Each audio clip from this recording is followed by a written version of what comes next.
गुरु ब्रह्मा गुरु विष्णु गुरुदेवो महेश्वरः गुरु साक्षात् परब्रह्म तस्मै श्री गुरवे नमः। शंकरं शंकराचार्यं केशवं बादरायणं सूत्रभाष्यकृतौ वन्दे भगवन्तौ पुनः पुनः।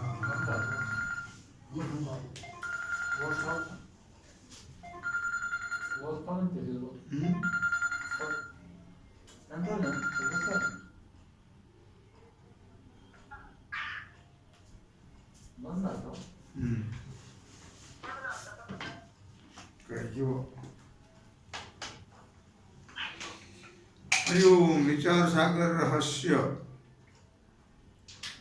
तरंग 6वा हेडिंग 19वे स्वप्न प्रमाणे जागृत पदार्थास मिथ्यात्व सिद्धीविषयी शंका व समाधान। पाठ क्रमांक 73।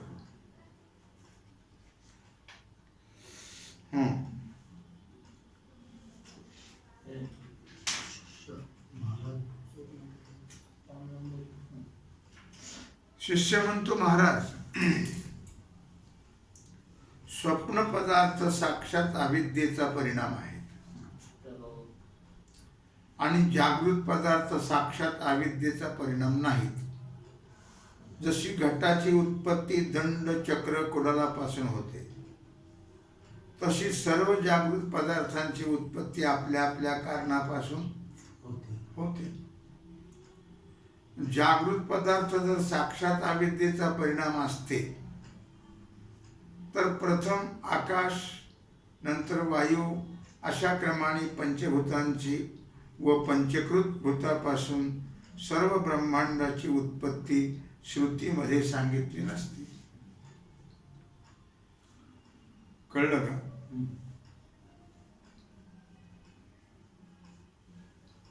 ज्या अर्थी श्रुतीने कार्यकारण भावा परंपरेनं ईश्वर सृष्ट जागृत पदार्थ आपल्या आपल्या उपादानाचा परिणाम आहेत, कळतंय का?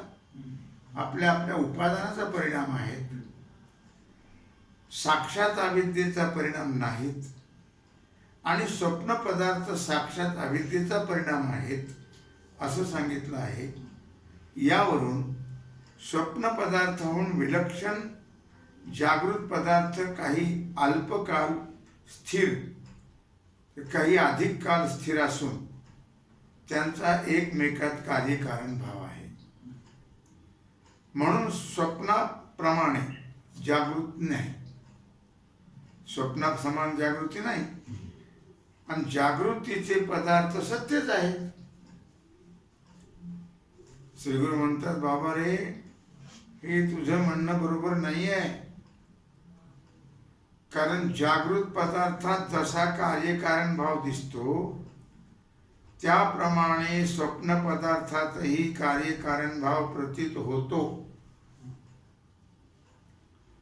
स्वप्नातील कुंभारही दंडचक्राच्या साहाय्याने घट उत्पन्न करतो।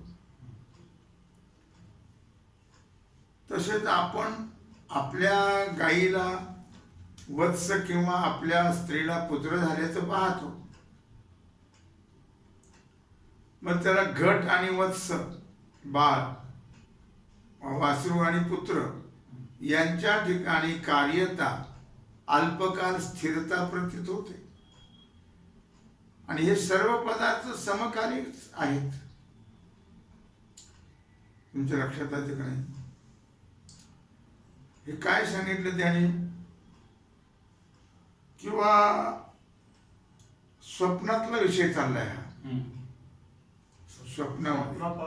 स्वप्नात जरी त्याने मडके निर्माण केले तर दंडचक्र कुंभार दंडचक्र घेऊनच करतो ना।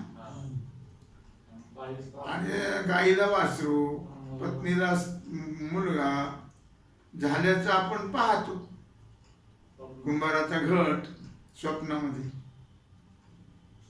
मग त्या ठिकाणी कार्यता आणि अल्पकाल स्थिरता प्रतीत होते.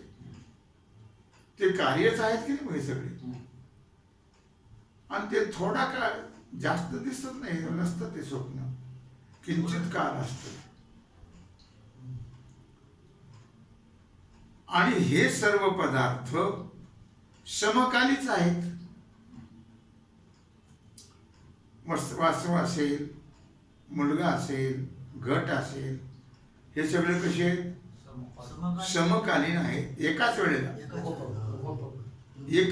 सगळे समकालीन म्हणजे एकाच वेळेला.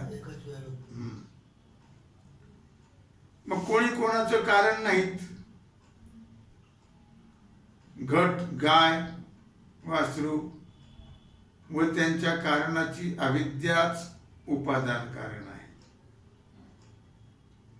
घटाचं कुंभार नाही, ते काही तयार करतो का स्वप्न.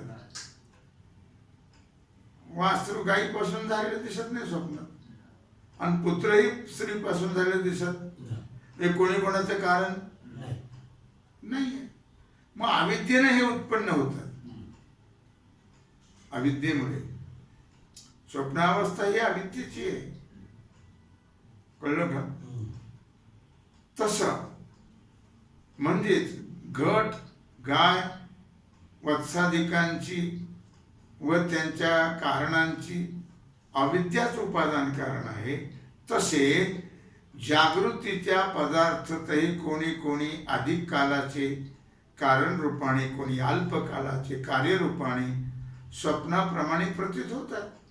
कोणी जास्त काळ, कोणी थोडा काळ, स्वप्नाप्रमाणेच. वास्तविक कोणी कोणाचं परस्पर कार्यकारण नाहीत. जागृतीचे सर्व पदार्थ साक्षात अविद्येचे कार्य आहेत. जागृतीतले सर्व पदार्थ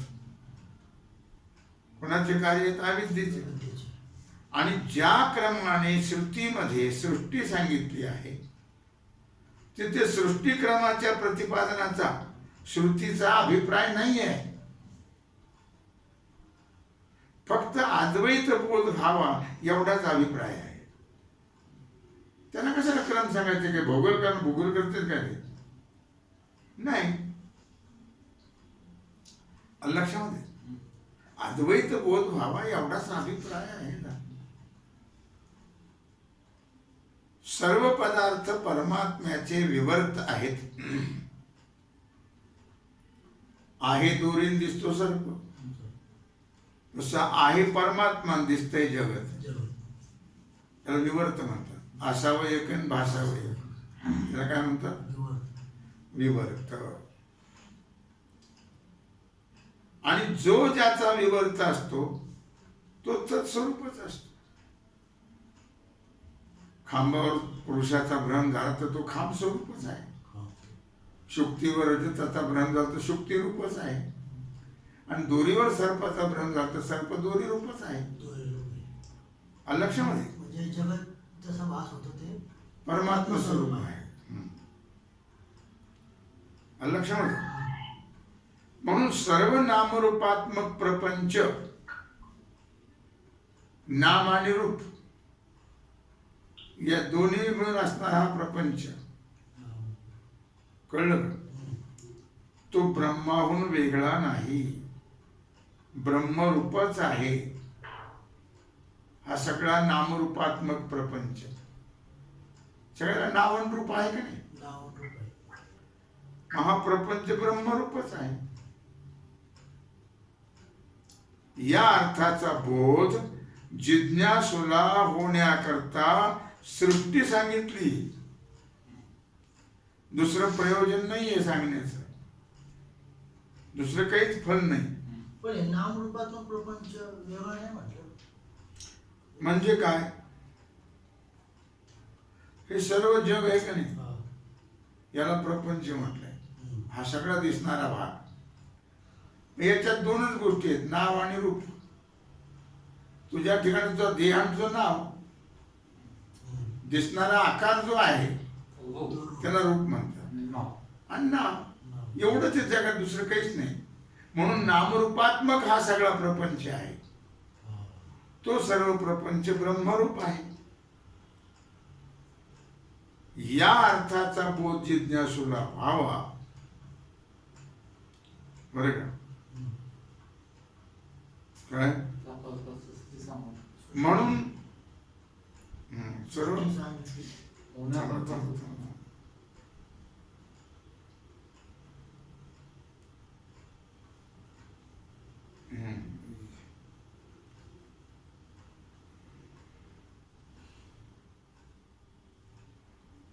नाही, या अर्थाचा बोध जिज्ञासूला होण्याकरता सृष्टी सांगितलेली आहे, दुसरं काहीच फल नाही त्याला.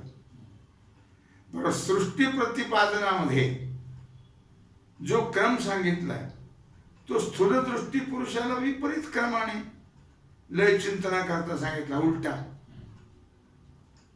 लय चिंतन करायचं त्याकरता.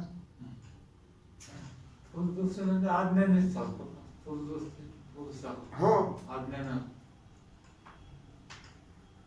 विपरीत क्रम कसा सांगितला? अगोदर उत्पत्ती कशी सांगितली?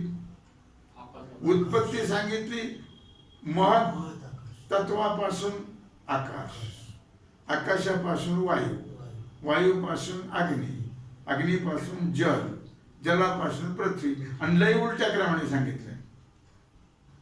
पृथ्वीचा लय ज्याच्यापासून उत्पन्न झालं त्याच्यामध्ये, जलाचा लय अग्नीमध्ये, अग्नीचा वायूमध्ये, वायूचा आकाशामध्ये, आकाशाचा महत्त्वामध्ये.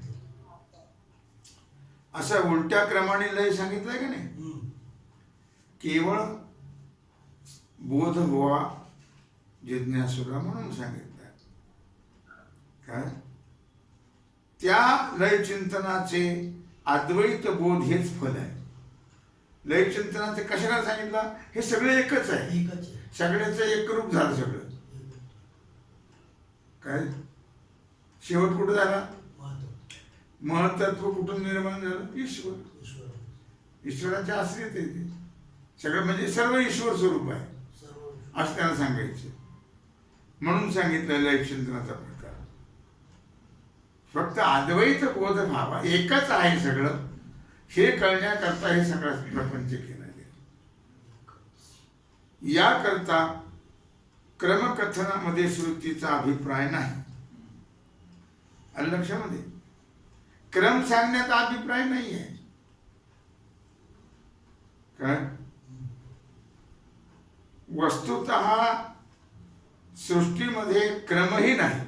खरं तर सर्व पदार्थ आणि त्यांचं ज्ञान एका अविद्येपासून युगपत उत्पन्न होतात. तिथं कुठं क्रम आहे?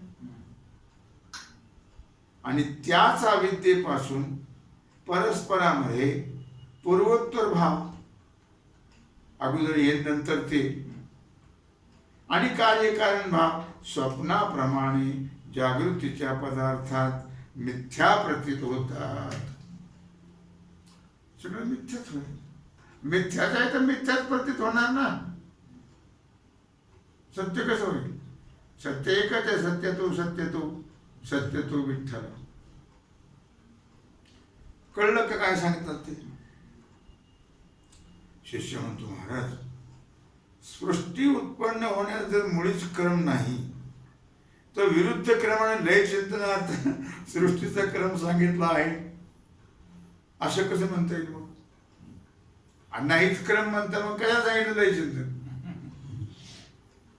आणि साधकाने तरी मुळीच नसलेल्या पदार्थाचे चिंतन किंवा ध्यान करून कशाला वेळ घालवायचा? तेच ना, कशाला करायचं ध्यान? असल्याचा अर्थ कशाला करायचं ध्यान? नसलेल्याचं ध्यान. नसलेल्याचं ध्यान कशाला करायचं? आणि मुख्य तिकडे लक्ष घालायचं. असं शिष्याने प्रश्न विचारला. श्री गुरु काय सांगतात? हेडिंग 20, दृष्टी सृष्टीवादाचं स्वरूप आणि त्याविषयी शंका व समाधान. श्री गुरु म्हणतात, बाबा रे, जसं ध्येयाचं स्वरूप असेल तसं ध्यान करावं. ध्येयाचं स्वरूप असेल तसं ध्येन करावं. कळलं? असा ध्यानामध्ये नियम नाही. कारण ध्येयाचं स्वरूप आहे विष्णू, आणि काय ध्येय आहे विष्णू, आणि ध्यान कोणाचं करतोय? शालिग्रामचं. मग तसं स्वरूप आहे का? नाही. नाही. स्वरूप वेगळं आणि चिंतन वेगळं. ध्यान विधी वाक्याने ते अधीन आहे. ध्यान हे शालिग्राम चतुर्भुज भगवान विष्णू शास्त्र सांगतंय विधी वाक्याच्या अधीन आहे. याबद्दल विशेष विचार याच तरंगात शब्दशक्ती निरूपणाच्या प्रसंगी भट्टमत खंडनात केलेला आहे. असो, जागृत पदार्थांचा आपापणामध्ये कार्यकारण भाव नाही. जागृत पदार्थाचा युगपत उत्पन्न होतात. सर्व पदार्थ साक्षात अविद्येचे कार्य आहेत. शुक्ती रजत किंवा स्वप्नाप्रमाणे अविद्यावृत्ती उपहित साक्षीने सर्व पदार्थाचा प्रकाश होतो. सगळे साक्षी भाष्यच आहेत, कारण सगळं प्रातिभाषिकच आहे. म्हणून सर्व पदार्थ साक्षी भाष्य आहेत. ज्ञानाकार ज्ञेयाकार अविद्येचे परिणाम एकाच कालात उत्पन्न होतात आणि एकाच काली नाश पावतात. ज्ञेयाकार असो नाही तर ज्ञानाकार असो, ते सर्व एकाच कालात उत्पन्न होतात आणि एकाच कालात नाश पावतात. यावरून असं सिद्ध होतं की जेव्हा पदार्थाची प्रतीती होते तेव्हाच त्या प्रतीतीचा पदार्थ उत्पन्न होतो. जेव्हा प्रतीती होते तेव्हाच तो उत्पन्न होतो. पदार्थाच्या अज्ञान कालात तो पदार्थ नसतोच. जेव्हा ज्ञान झालं तेव्हाच उत्पन्न झालं. जेव्हा त्याचं ज्ञान नसेल तर पदार्थही नाही. याला शास्त्रात दृष्टीसृष्टीवाद म्हणतात. याला काय म्हणतात? कशाला? जेव्हा पदार्थाची प्रतीती होते तेव्हाच त्या प्रतीतीचा पदार्थ उत्पन्न होतो. जेव्हा प्रतीती होते तेव्हाच. पदार्थाच्या अज्ञान कालात तो पदार्थ नसतोच. याला शास्त्रात दृष्टीसृष्टीवाद म्हणतात. कळलं का? प्रतीती होते तेव्हाच तो पदार्थ उत्पन्न होतो. दृष्टीसृष्टीवाद ही व्याख्या आहे दृष्टीसृष्टीवादाची. दृष्टी म्हणजे काय? वृत्ती ज्ञान. ते ज्या काली असतं त्याच काली सृष्टी म्हणजे पदार्थ असतो. कळलं का? दृष्टी म्हणजे वृत्ती ज्ञान आणि ते ज्या काली असते वृत्ती ज्ञान त्याच काली सृष्टी म्हणजे पदार्थ असतो. म्हणून दृष्टी सृष्टी म्हणतात. हे चांगलं लक्षात ठेवायला पाहिजे. असा दृष्टी सृष्टी शब्दाचा विवक्षित अर्थ आहे, म्हणजे योग्य अर्थ आहे.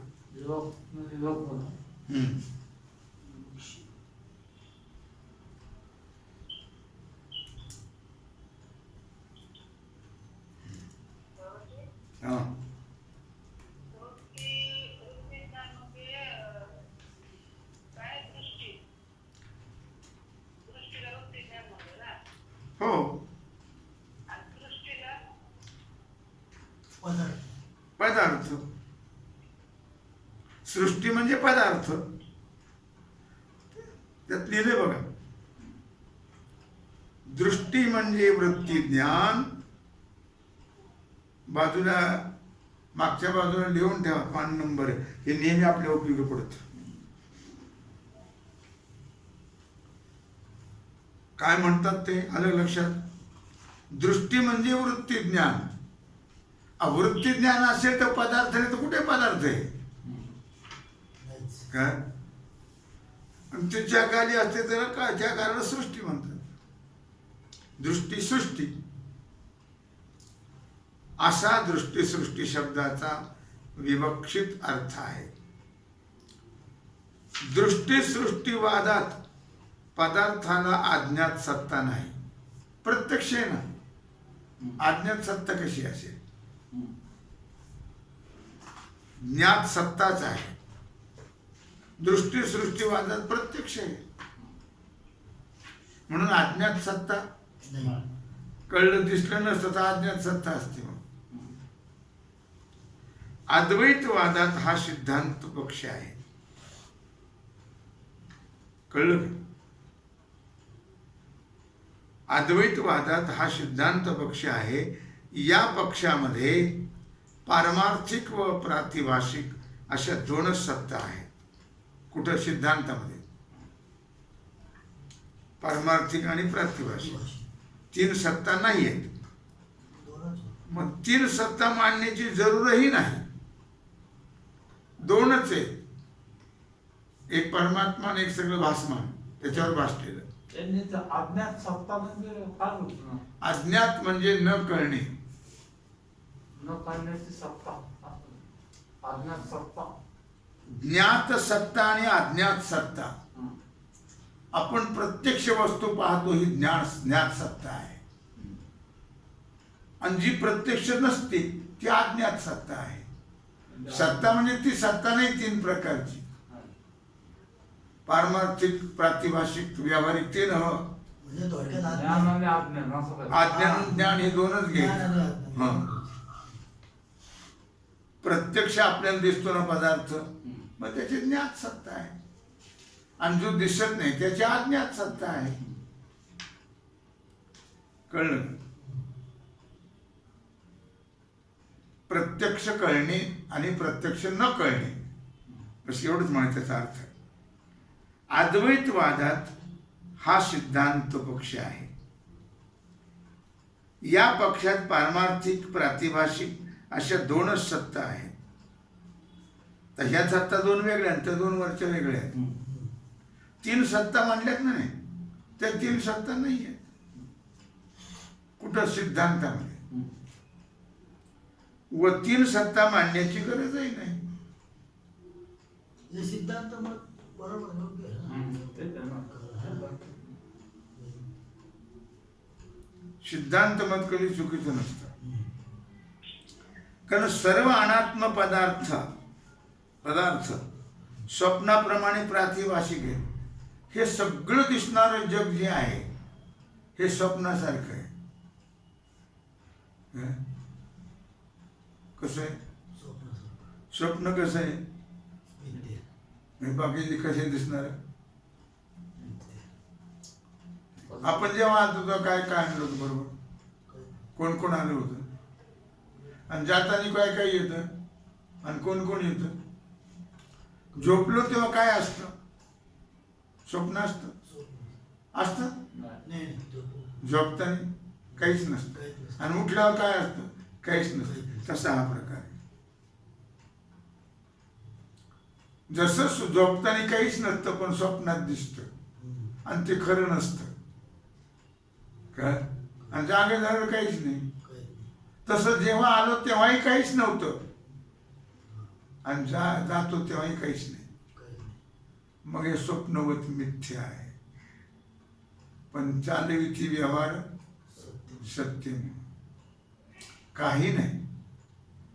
कोट्याधीश लोक त्यांना बघितलं नाही. लोकांनी बघितलं नाही. बायका पोराने त्यांचे तोंडच नाही पाहिले. कोण आहे? नाहीच. काय तर कोण बायको कोण पोरं? कोणीच नाही. आहे तो एक सत्यतो सत्यतो सत्यतो विठ्ठला कागा हा धाविला जगदा का. पण नसलेल्यात मनुष्य गुंतला का असलेल्यात? म्हणून त्याला अधोगती प्राप्त. आहे ते समजत नाही आणि नाही त्याला सत्य समजतो. ही आहे भानगड. कळलं का नाही? म्हणून तीन सत्ता मांडण्याची गरजच नाही. कारण सर्व अनात्म पदार्थ स्वप्नाप्रमाणे प्रातिभाषिक आहे. आत्मा सोडून सगळं काय आहे? अनात्मा. अनात्मा म्हणजे काय? कल्पित, मिथ्या, प्रातिभाषिक आहेत. मग प्रतीती कालाहून अन्य काली अनात्म पदार्थाला सत्ता नाही म्हणजे ते नसतातच. प्रतीतिकालीच असतात फक्त. एरवी ते. म्हणून तिसरी व्यावहारिक सत्ता मांडण्याची गरज नाही. दृष्टीसृष्टीवादात सर्व अनात्म पदार्थ साक्षी भाष्य आहेत. दृष्टीसृष्टीवादामध्ये सर्व अनात्म पदार्थ कसे आहेत? महत्वाचा विषय लक्षात ठेवा. साक्षी भाष्य. साक्षीकडून प्रकाशित होतं. प्रमाता प्रमाणाचे विषय कोणीच नाहीत. प्रमात्याचे नाहीत आणि प्रमाणाचे नाही. कारण अंतःकरण इंद्रिय आणि घटादी सर्व त्रिपुटी यांचं ज्ञान स्वप्नाप्रमाणे एकाच काली उत्पन्न होत. अंतःकरण, इंद्रिय आणि घटाधिक सर्व विषय हे सगळं काय होतं? ही सर्व त्रिपुटी एकाच काली उत्पन्न होते. म्हणून त्यांचा विषय विषयी भाव घडत नाही. विषय विषयी भाव हा घडत नाही.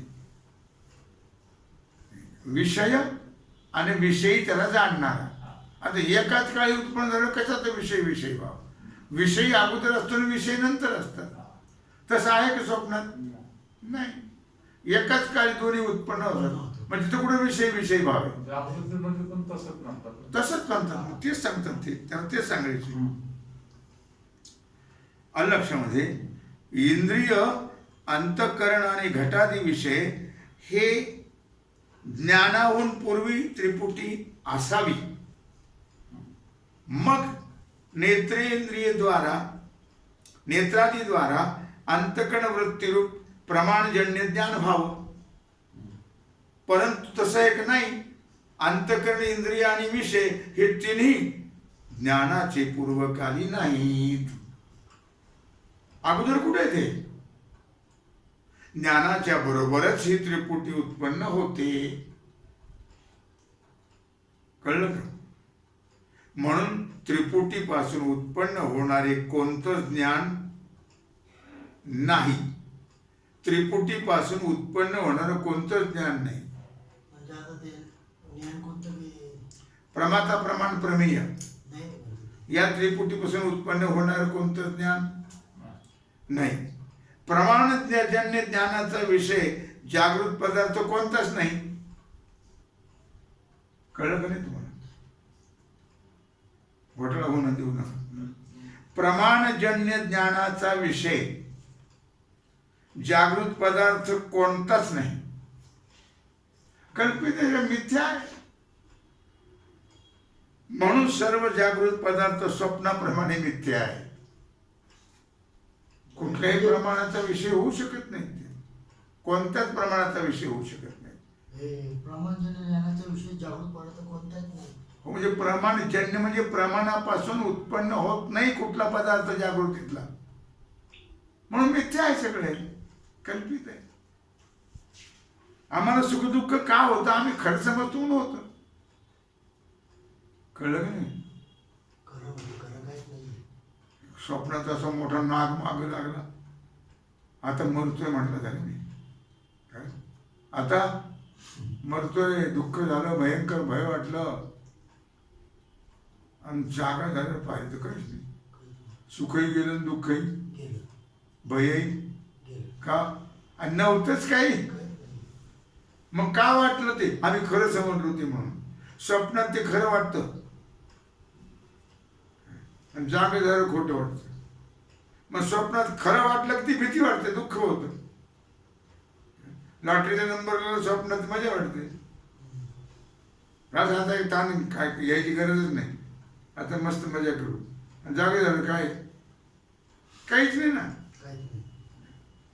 म्हणून सर्व जागृत पदार्थ स्वप्नाप्रमाणे काहीच नाही. हो, मी तुला मागे सांगितलं नाही की आज कळत कबीरा सुन भय साधू आया वैसा गया गया. जसाच आला हात हलवीत आणि तसाच गेला नाही तर फार म्हणून सगळी पुस्तक घेऊन गेला. शक्य आहे काय?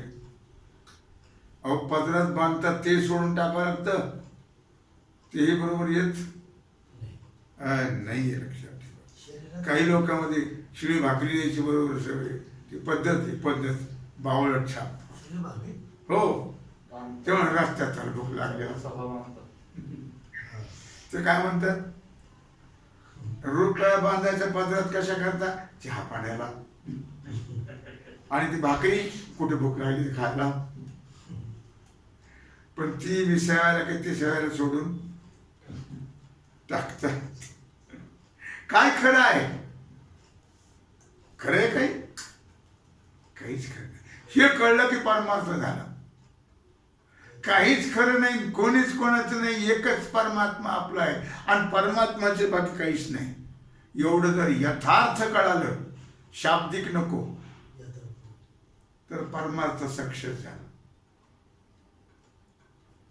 जागृतीत काही पदार्थ मिथ्या रूपाने, काही सत्य रूपाने ज्ञात आहेत, म्हणजे कळतात. ज्ञात असणं म्हणजे कळणं. आणि अनंत कालाचे आहेत, त्यात काही नष्ट होतात, काही त्याचप्रमाणे दुसरे उत्पन्न होतात. अशी प्रपंचधारा सारखी चालू असते. लक्षात आलं का? मग तिचा उच्छेद कधी होतच नाही. म्हणून असं वाटतं तेच आहे. ते कुठे गेलं, मागचं मागे संपलं ते.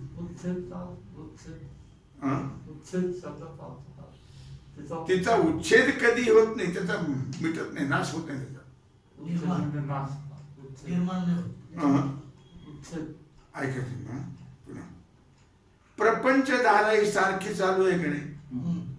ती बंद पडते का मध्ये? उच्छेद होणं म्हणजे बंद न पडणे.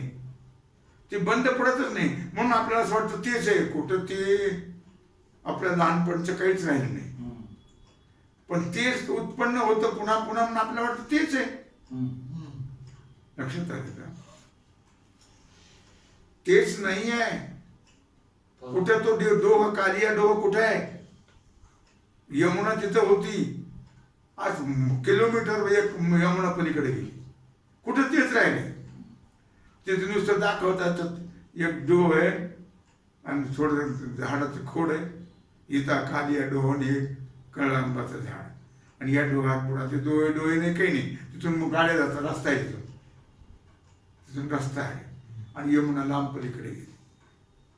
दिसतं तसं आहे का? नाही.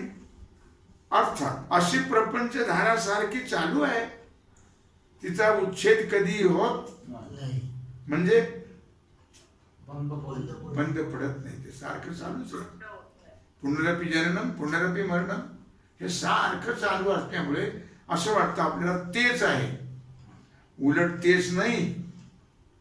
आमच्या लहानपणामध्ये दिल्ली गेटच्या बाहेर कोणी जात नव्हतं 6च्या पुढं. आता रात्रभर कुणीकडे जा,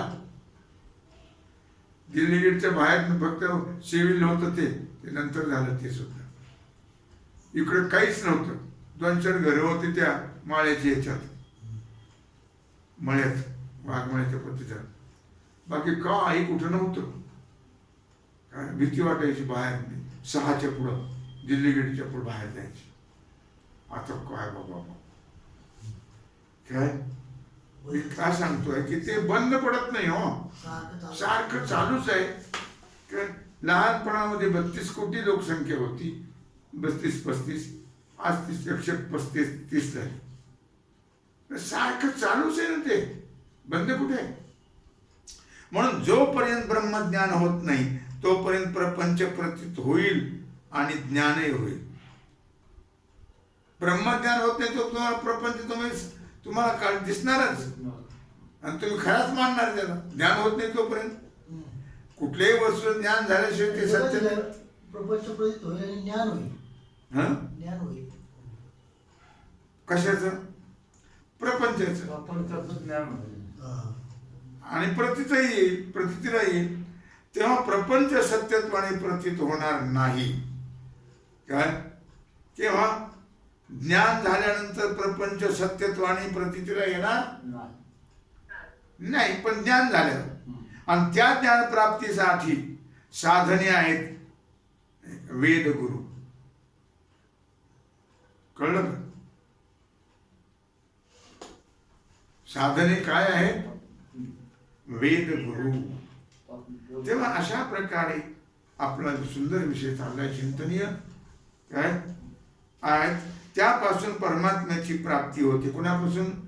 वेदगुरूपासून अशा रीतीने जागृत व्यवहारामध्ये कित्येक पदार्थाचं मिथ्यात्व, कित्येक पदार्थांचा नाश, कित्येकाची उत्पत्ती आणि कित्येकांना वेदगुरूपासून संसार दुःखाचा नाश आणि परमपुरुषार्थाची प्राप्ती, हे सर्व स्वप्नाप्रमाणे अविद्याकृत मिथ्या आहे. सर्वच क्षणमात्र स्वप्नामध्ये खूप काळ प्रतीत होतो आणि जागृतीप्रमाणे बहुत कालाच्या ठिकाणी पदार्थ प्रतीत होतात आणि त्या पदार्थापासून बहुत काल भोगही होतो.